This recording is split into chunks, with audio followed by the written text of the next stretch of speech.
Assalamualaikum warahmatullahi wabarakatuh. Waalaikumsalam warahmatullahi wabarakatuh. Salam sejahtera untuk kita semua. Baik para pemirsa podcast Lab PPKN pada hari ini 1 Juni 2026, bangsa kita, negara kita memperingati hari kelahiran Pancasila. Dan tentu ini adalah merupakan momentum yang sangat baik bagi kita semua untuk bisa menggali dan menginternalisasikan nilai-nilai Pancasila di dalam kehidupan kita, khususnya tentu saja bagi para pendidik, ya, yaitu pada para guru.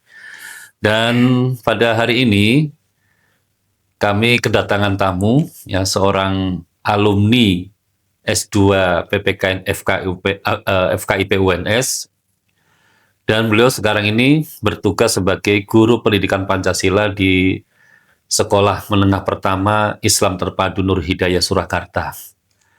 Assalamualaikum Pak Fitra. Waalaikumsalam warahmatullahi wabarakatuh. Bagaimana kabarnya? Alhamdulillah sehat. Ya, baik Pak Fitra, saya ucapkan terima kasih atas kehadiran Bapak pada hari ini. Kita akan bincang-bincang sedikit terkait dengan pengalaman-pengalaman yang dialami oleh Pak Fitrah selama mengajar mata kuliah pendidikan Pancasila di SMP IT Nur Hidayah, dan ini mungkin bisa menjadi best practice bagi teman-teman guru di sekolah-sekolah yang lain. Nah, Bapak sebagai alumni S2 PPKN ya, mungkin bisa menceritakan ya, ilmu apa saja yang bisa diterapkan pada saat Bapak mengajar di sekolah Bapak. Ya, Bismillahirrahmanirrahim. Assalamualaikum warahmatullahi wabarakatuh. Waalaikumsalam. Mungkin sedikit saya memperkenalkan diri terlebih dahulu. Perkenalkan, nama saya Fitra Waluyandi. Saat ini saya mengajar di SMP Islam Terpadu Nur Hidayah Surakarta. Alhamdulillah pada kesempatan yang berbahagia ini saya diundang di acara podcast hari ini. Kita akan membahas terkait dengan ya mungkin sedikit berbagi pengalaman gitu ya.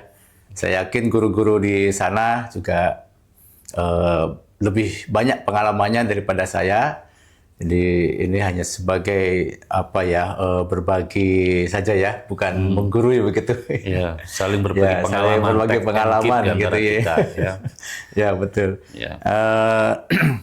Terkait dengan ilmu-ilmu yang kami pelajari di S2 Pendidikan Pancasila dan Kewarganegaraan di UNS ini sangat banyak sekali membantu kami dalam mengajar di sekolah kami gitu ya. Banyak teori-teori kependidikan yang itu sangat membantu kami dalam melaksanakan tugas-tugas kami, mendidik, memberikan pemahaman dan pengalaman praktis kepada anak didik kami di sekolah begitu. Ya, sekarang ini kan Pak Fitra itu menghadapi murid-murid yang mungkin masuk pada generasi Zenial atau generasi Z, atau mungkin Z, sudah naik di generasi berikutnya ya. Generasi Alpha ya. Generasi Alpha, betul. Iya. Nah, ini kan di generasi ini mungkin memiliki karakteristik yang berbeda. Mereka lebih banyak aktif di dunia digital, Betul. di media sosial, internet, dan sebagainya. Nah, kalau menurut Bapak, bagaimana cara menginternalisasi nilai-nilai Pancasila pada generasi Z atau Alpha ini, Pak Fitra? Ya, memang murid-murid kami banyak ya, dari generasi Z bahkan generasi Alpha ya. Jadi kalau generasi Z itu kan yang lahir di antara tahun 2017 sampai 2013 ya, itu generasi Gen Z ya. Setelahnya itu generasi Alpha 2014 sampai ya 2024 ini ya, atau 2026 ini. Kebanyakan di antara mereka itu secara umum lebih intens ya interaksinya dengan teknologi saat ini ya. Ya katakanlah smartphone begitu ya, atau mungkin sekarang ini ada yang lebih canggih lagi ya, smartwatch seluler gitu ya. Kita bisa menggunakan jam tangan kita ini untuk berselancar di dunia internet begitu. Bisa berkomunikasi dengan orang-orang yang mungkin tidak terbatas sekat-sekat negara bahkan bangsa begitu ya. Itulah generasi kita saat ini ya. Dan keunggulan mereka itu selain lebih intens berinstalasi dengan gadget, mereka itu juga lebih terbuka sebenarnya. Lebih terbuka ketika mendapatkan masukan, saran dan sebagainya. Ini mereka lebih mudah untuk menerima masukan-masukan kita itu. Jadi untuk menginternalisasi Pancasila, nilai-nilai Pancasila ke dalam diri mereka itu sebenarnya kita lebih mudah aja untuk memberikan masukan-masukan gitu ya. Dan mungkin lebih banyaknya lagi itu kita lebih tekankan kepada masalah-masalah interaksi sosial yang mungkin kita melihat mereka kurang ya di situ ya. Interaksi sosial, kemudian kepekaan kepada lingkungan, atau mungkin masalah empati, rasa kemanusiaan ini mungkin mereka masih perlu diberikan wawasan-wawasan yang lebih luas ya, karena ya itu tadi ya, interaksi mereka dengan dunia maya itu yang lebih banyak begitu. Gitu. Jadi sebenarnya dengan adanya kemajuan teknologi yang ada ya dunia digital sekarang ini malah bisa menjadikan anak-anak didik Pak Fitra itu atau di era sekarang ini di generasi Z atau Alpha ini memang lebih open minded ya, lebih terbuka cara berpikirnya. Sehingga mereka bisa diarahkan di dalam pembelajaran itu bukan hanya pada pembelajaran normatif, tapi juga sudah sampai pada activity simulatif itu, begitu Pak Fitra ya. Betul. Dan kita ini tidak mungkin ya menolak teknologi karena juga mereka juga tidak mungkin kita larang atau kita menggunakan teknologi yang ada saat ini gitu ya. Karena itu saya kira ya sangat berat juga ya kalau kita membatasi atau yang bisa kita lakukan itu adalah bagaimana kita ini memberikan imun ya, memberikan pemahaman kepada anak-anak didik kita ini agar mereka itu bisa bijak dalam menggunakan teknologi yang ada saat ini begitu. Ya, berarti tantangan terbesarnya adalah malah pada ini ya, adanya tarikan-tarikan yang kuat pada nilai-nilai Pancasila sebagai nilai dasar dan lokal bangsa Indonesia dengan tarikan nilai-nilai global yang kadangkala itu menggerus nilai-nilai kita sendiri, begitu ya Pak Fitra ya. Betul. Nah inilah kita perlu juga memahamkan kepada anak-anak didik kita ini nilai-nilai luhur yang kita miliki ya, yang termuat, yang terkandung dalam nilai Pancasila ini. Begitu. Jadi misalnya ya ketika mereka ini berinteraksi dengan dunia mereka ya. Ini sekarang kan game itu kan bisa berinteraksi ya dengan yang tanpa batas ya.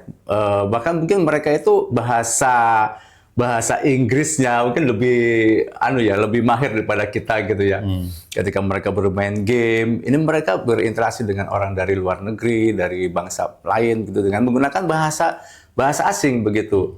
Nah, ini perlu juga kita sampaikan kepada mereka bahwa bolehlah seperti itu. Jadi nilai-nilai yang kita miliki dari bangsa kita yang luhur, budaya ketimuran, yang religius dan sebagainya ini tidak sampai ditinggalkan oleh mereka begitu. Nah, kita tekankan di situ juga. Gitu. Misalnya satu nilai ya tentang toleransi ya. Mungkin anak-anak kita kan begitu hafal dan mudah, bahkan kita juga ya mengucapkan kata toleransi. Namun dalam implementasinya seringkali kita menemui banyak kendala ya. Dan data terbaru ya, di mana Solo itu yang pernah masuk di 10 besar bahkan 3 besar negara kota yang paling toleran sekarang terlempar dari 10 besar itu. Dan tentu SMP IT Nur Hidayah yang berada di Solo memiliki apa istilahnya tugas atau kewajiban juga untuk mencoba membangun kembali nilai-nilai toleransi di Kota Solo supaya bisa lebih kondusif dan tentu saja bisa masuk lagi menjadi kota yang toleran begitu ya. Ya betul sekali ya, tantangan kita semuanya ini. Jadi kalau di sekolah kami ini apa namanya, kita juga memahami toleransi itu bukan hanya sekedar saling menghormati, ya, tetapi kita fahamkan juga kepada anak didik kita itu bahwa toleransi itu juga bermakna tidak saling mengganggu, ya, tidak saling menghina, tidak saling membuli, begitu ya. Ketika itu terjadi di lingkungan kita, ya, mungkin di sekolah kita atau mungkin di kelas kita atau mungkin di grup WA kita ya, itu kan juga sering ya. Misalnya anak-anak itu apa namanya mempunyai grup sendiri ya. Biasanya kan kalau kita itu ada grup WA anak-anak, tapi di situ ada gurunya. Tapi anak-anak juga kadang-kadang pintar ya, ada membuat grup sendiri tanpa ada guru. Nah di sini mereka lebih bebas berekspresi dan sebagainya. Nah ketika itu terjadi di grup yang ini ada laporan ya kepada kami ini terjadi apa namanya kejadian tindakan intoleran lah gitu, misalnya membuli dan sebagainya, ya, kita secara instan barangkali ya langsung memberikan masukan-masukan kepada anak yang melakukan itu atau anak-anak yang terlibat begitu ya. Akan tetapi saya kira tidak berhenti dari di situ ya. Mungkin suatu saat nanti kita bisa mengangkat kembali masalah ini di dunia nyata ya, di dunia nyata mungkin kita diskusi, kita ajak ngobrol anak yang terlibat itu ya, agar mereka memiliki pemahaman yang benar terhadap toleransi. Ketika kita tanyakan, kita misalnya angkat sebuah kasus yang mungkin apa namanya mirip-mirip lah, tidak berkaitan dengan kejadian di grup WA itu ya, kita angkat sebuah kasus dan kemudian akhirnya nanti kita tarik nih ke kejadian di grup WA ini. Ini kan mirip ya dengan yang ada di grup WA ini misalnya. Nah sebenarnya bagaimana nih respon kamu gitu ya, respon kamu terkait dengan kasus ini. Nah di sanalah mereka kita sadarkan bahwa perbuatan membuli, perbuatan tidak menghargai ini merupakan sebuah kesalahan gitu ya. Maka kita sampaikan pada mereka, oke, sekarang kamu mengakui bahwa kamu salah, sekarang apa yang akan kamu lakukan gitu ya. Ya, saya akan minta maaf misalnya gitu ya. Nah, setelah minta maaf, apa lagi? Ya kita perbaiki bersama-sama begitu ya. Sehingga harapannya dengan adanya dialog yang seperti ini ya, kita bisa memberikan pencerahan ya, pemahaman kepada anak sehingga kejadian yang seperti ini tidak terulang lagi di masa yang akan datang begitu. Ya, Pancasila itu juga kan kita jadikan sebagai ideologi bangsa ya. Ya, betul. Selain sebagai falsafah juga ideologi bangsa. Nah, ini mungkin kalau dari Pak Fitrah sendiri di dalam pembelajaran pendidikan Pancasila di sekolahnya Pak Fitrah, itu ada nggak misalnya seperti model yang punya ciri khas begitu, agar Pancasila itu bukan hanya sekedar menjadi sebuah slogan ya, tetapi juga kemudian menjadi apa ya, living values begitu ya, menjadi nilai-nilai yang hidup begitu. Ya, betul. Itu pembelajaran seperti apa Pak Fitrah? Ya, jadi sekali lagi kalau di sekolah kami ya, sekolah SMP Islam Terpadu ini apa namanya, kita lebih kepada apa namanya berfokus kepada SKL-nya kita. Jadi tujuan dari pembelajaran SMP IT Nur Hidayah sendiri. Jadi semua pembelajaran itu sebenarnya pada satu muara yang sama ya, yaitu kepada pembentukan akhlak ini sebenarnya. Nah, PPKN ya atau Pendidikan Pancasila di sekolah kami ini adalah salah satu bagian dari itu untuk membentuk apa namanya adab ya. Karena sekali lagi nilai Pancasila kan adab ya, sebenarnya kan adab itu. nilai Karena memang fungsi ketuhanan. ya, karena fungsi dari pendidikan Pancasila dan kewarganegaraan kan salah satu fungsinya adalah sebagai pendidikan moral, Ya, moral. pendidikan nilai, pendidikan karakter begitu ya. Betul. Jadi pendidikan karakter, pendidikan moral ini tidak hanya sebagai pelajaran yang harus diajarkan oleh pendidikan Pancasila saja, tetapi juga mata pelajaran yang lain. Jadi kuncinya ini adalah kekompakan dari semua guru. Jadi untuk pembentukan karakter, pembentukan adab, akhlak siswa-siswi kami ini kuncinya itu adalah bagaimana kita ini kompak ya, semua guru untuk kompak begitu untuk membentuk karakter. Jadi memang tanggung jawab mendidik karakter peserta didik itu atau siswa itu ya, itu bukan hanya tanggung jawab dari pendidikan Pancasila, tetapi semua mata pelajaran itu bertanggung jawab. Iya. Namun pendidikan Pancasila ini memiliki core di dalam pendidikan karakternya. Selain pendidikan agama mungkin begitu ya. Iya, betul. Ya. Jadi bagaimana di SMPIT ini kita ada satu program barangkali ya, satu program yang sudah kita jalankan sudah lama sekali, yaitu PA ya, pendidikan adab, penanaman adab ya, PA pagi. Jadi setiap pagi itu sebelum siswa-siswa kami ini masuk kelas mengikuti pembelajaran, ini ada namanya PA pagi. Disitulah kita melakukan penanaman nilai, ya termasuk nilai-nilai Pancasila di situ. Nilai-nilai Pancasila kita tanamkan di situ, walaupun itu mungkin secara prakteknya mungkin masih civic knowledge ya gitu. Kalau menurut Branson itu ya masih civic knowledge gitu.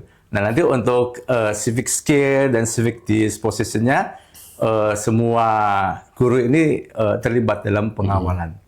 Dan yang lebih penting lagi dalam penanaman adab ini ada penilaian penanaman nilai-nilai Pancasila ini adalah kekompakan guru tadi itu gitu. Jadi keteladanan dari guru gitu.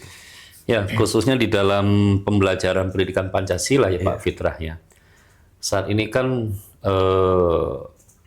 adanya kemajuan teknologi, misalnya munculnya AI artificial intelligence itu, adanya ChatGPT, Gemini, Perplexity dan macam-macam gitu.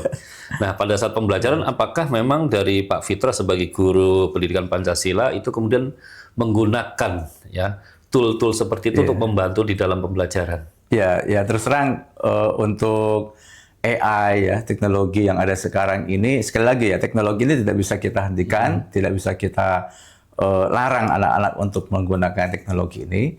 Akan tetapi sebaliknya kita manfaatkan ya teknologi ini untuk juga dalam pembelajaran. Akan tetapi kita cara penggunaannya barangkali ya yang perlu kita memberikan arahan kepada anak-anak kita ini. Jadi jangan sampai anak-anak kita ini percaya 100% kepada AI gitu ya. Jadi pernah dulu saya memberikan tugas kepada anak-anak kami ini terkait dengan perumusan sejarah Pancasila ya. Sejarah Pancasila. Kemudian kok tiba-tiba muncul di situ ada perumus Pancasila namanya DNID gitu. Ini kan aneh ya. Aneh. Kemudian ketika saya tanya kepada siswa kami ini kok muncul ini kamu dari mana? Ternyata itu dari AI gitu ya. Nah ini berarti ketika mereka menggunakan AI ini langsung menyerap mentah-mentah saja gitu ya. Nah ini yang kita hindari. Bahkan mungkin suatu saat nanti kita bisa mensimulasikan ya, memberikan tugas dengan menggunakan AI, tetapi kita ajak dialog di AI itu ya. Nah, itu mungkin akan lebih menarik gitu ya, sehingga data yang dimiliki oleh peserta didik ini bisa disampaikan kepada AI gitu ya. Dengan istilah ada dialog gitu ya. Ya, saya dengan tim penelitian di Prodi PPKN ya. Itu pernah tahun kemarin tuh mendapatkan hibah dari Kemendikbudristek mengajukan proposal dengan judul eh, Artificial Intelligence sebagai mitra pedagogis dalam pembelajaran pendidikan Pancasila untuk meningkatkan etika digital peserta didik di SMA. Memang dari hasil penelitian kami, ya, kami telusuri dari para guru dan sebagainya, masih banyak guru-guru itu yang memandang AI itu sebagai ancaman bagi guru.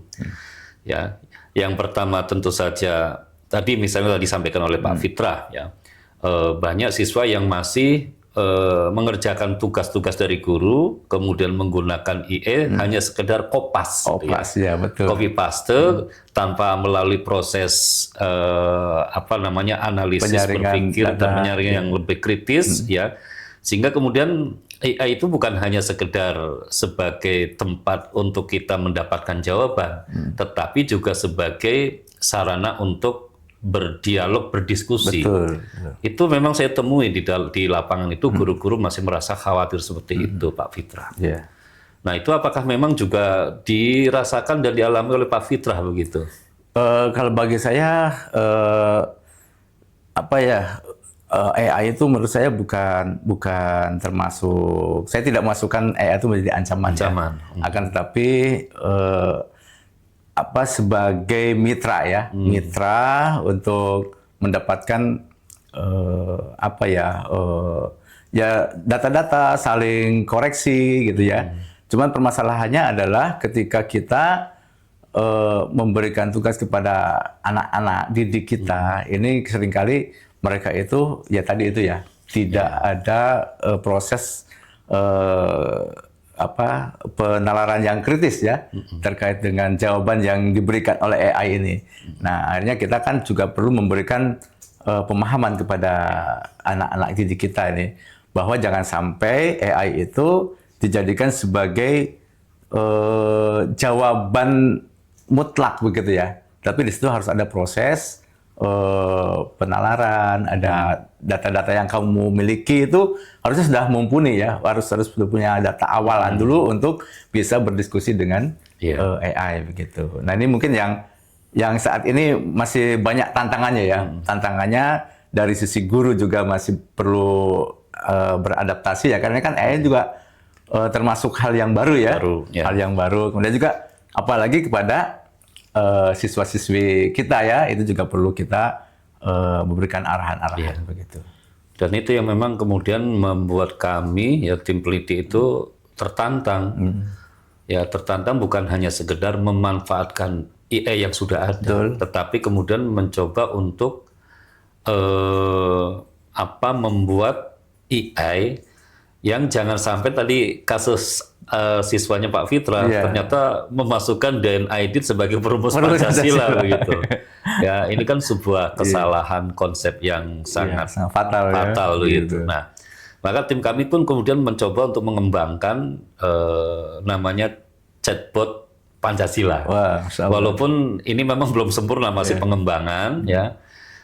Dan hasil penelitian itu juga sudah menghasilkan karya berupa artikel jurnal yang sudah terpublikasi di jurnal internasional bereputasi, bahkan terindeks Scopus kuartil 1 begitu. Sudah terbit. Cuma tadi untuk produknya itu memang masih perlu kita kembangkan. Termasuk misalnya bahwa di dalam pengembangan nilai-nilai Pancasila melalui pembelajaran pendidikan Pancasila ini, di chatbot Pancasila itu kita hadirkan satu istilahnya ya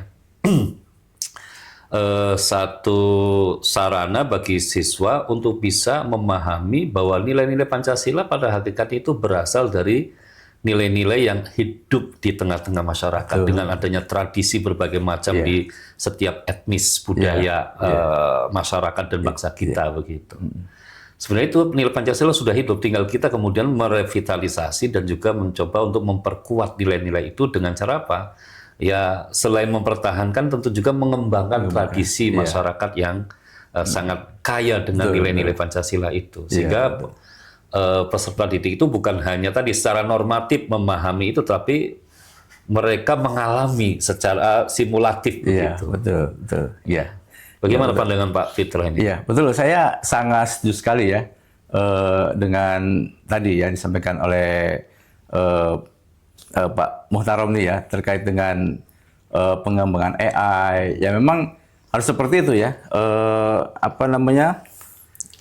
AI yang ada di sekarang ini kan banyak dikembangkan oleh orang-orang luar ya gitu ya. Nah, tampaknya kita juga perlu ya untuk mengembangkan AI yang itu kita kembangkan oleh anak bangsa sendiri. Dan alhamdulillah kalau UNS sudah bisa mengembangkan seperti ini, mungkin ke depan bisa lebih dikembangkan lagi dan bisa kita manfaatkan ya, untuk anak-anak. Satu saat kita akan gitu coba bekerja sama dengan para guru, khususnya alumni dari PPKN UNS, untuk bisa melakukan eksperimen dengan chatbot Pancasila itu. Betul. Ya, cuma nanti tadi kita masih butuh pengembangan itu ya. Dan ya memang di era sekarang ya, ketika kita memperingati hari lahirnya Pancasila, ya tidak hanya sekedar kita cerita tentang sejarah Pancasila ya, walaupun itu jangan sangat penting. Itu mungkin di dalam pembelajaran Pancasila pasti akan disampaikan karena memang ada ada kompetensi dasar yang harus memang dimiliki oleh peserta didik. Namun di era sekarang ini memang ya tadi harus betul-betul bukan hanya sekedar sebuah narasi, tetapi juga sebuah implementasi yang kemudian dialami oleh para peserta didik. Nah, mungkin Pak Fitra bisa memberikan satu program yang pernah dipraktekkan atau diterapkan di sekolah agar nilai-nilai Pancasila itu betul-betul bisa ya bukan hanya sekedar dipahami tetapi juga kemudian menjadi kepribadian dari peserta didik, Pak Fitra. Kalau satu program mungkin yang kita gulirkan itu ya tadi ya seperti PA pagi ya, penanaman ada pagi, kemudian ada BPI ya, BPI itu Bina Pribadi Islami. Ini adalah program yang secara keseluruhan ya, secara untuk di sekolah ini kita jalankan gitu. Jadi untuk penanaman nilai-nilai Pancasila sekali lagi kita tidak bisa sendirian ya. Kita perlu berkolaborasi dengan guru-guru yang lain, dengan sivitas akademika di sekolah itu, bahkan dengan orang tua, ya, bahkan dengan orang tua kita juga harus melakukan kolaborasi ya. Kita tidak bisa tidak bisa bergerak sendiri ya. Sekolah bergerak sendiri, orang tua bergerak sendiri. Ini tentu akan menghasilkan sesuatu yang tidak optimal, saya pikir begitu. Oke, baik. Mungkin satu pertanyaan lagi kepada Pak Fitra. Misalnya Pak Fitra, saya beri waktu mungkin 1-2 menit untuk menyampaikan kepada para guru yang mengampu pendidikan Pancasila ya di seluruh Indonesia. Maka apa yang akan disampaikan Pak Fitra kepada para teman-teman sejawat guru pendidikan Pancasila ini, Pak Fitra? Monggo. Baik ya. Teman-teman guru pendidikan Pancasila di seluruh tanah air dimanapun berada, kita harus ingat bahwa kita ini adalah tulang punggung ya penanaman nilai Pancasila kepada peserta didik kita, kepada murid-murid kita, sehingga murid-murid kita ini bisa memiliki profil pelajar Pancasila itu ya, profil pelajar Pancasila, dan ini adalah tugas kita semuanya selaku guru pendidikan Pancasila. Tapi jangan lupa Bapak Ibu semuanya, kita ini menjadi teladan ya. Jadi bukan hanya sekedar memberikan ceramah-ceramah di depan kelas kita, tetapi lebih pada bagaimana kita ini menjadi teladan bagi para siswa-siswi kita ya. Sehingga ketika kita memberikan materi, memberikan pembelajaran di depan kelas, murid-murid kita tuh sebenarnya melihat keteladanan kita. Bagaimana kita mengamalkan Pancasila dalam kehidupan kita sendiri ya, kita masing-masing ya, kita pribadi masing-masing agar kita ketika kita mengajarkan Pancasila ini tidak ada keraguan lagi karena kita sudah mengamalkannya terlebih dahulu. Mungkin begitu. Ya, baik, terima kasih Pak Fitra atas waktunya dan juga banyak informasi yang disampaikan kepada kita, dan semoga di hari lahir Pancasila ini pendidikan kita betul-betul bisa menginternalisasikan dan mengaktualisasikan nilai-nilai Pancasila bukan hanya sebagai sebuah klaim ya, bukan hanya sebagai sebuah dogma, tetapi itu betul-betul hidup di dalam relung jiwa bagi masyarakat kita, khususnya pada anak didik kita semua. Betul. Amin. Baik, sekali lagi terima kasih Pak Fitra atas kehadirannya, dan kami ucapkan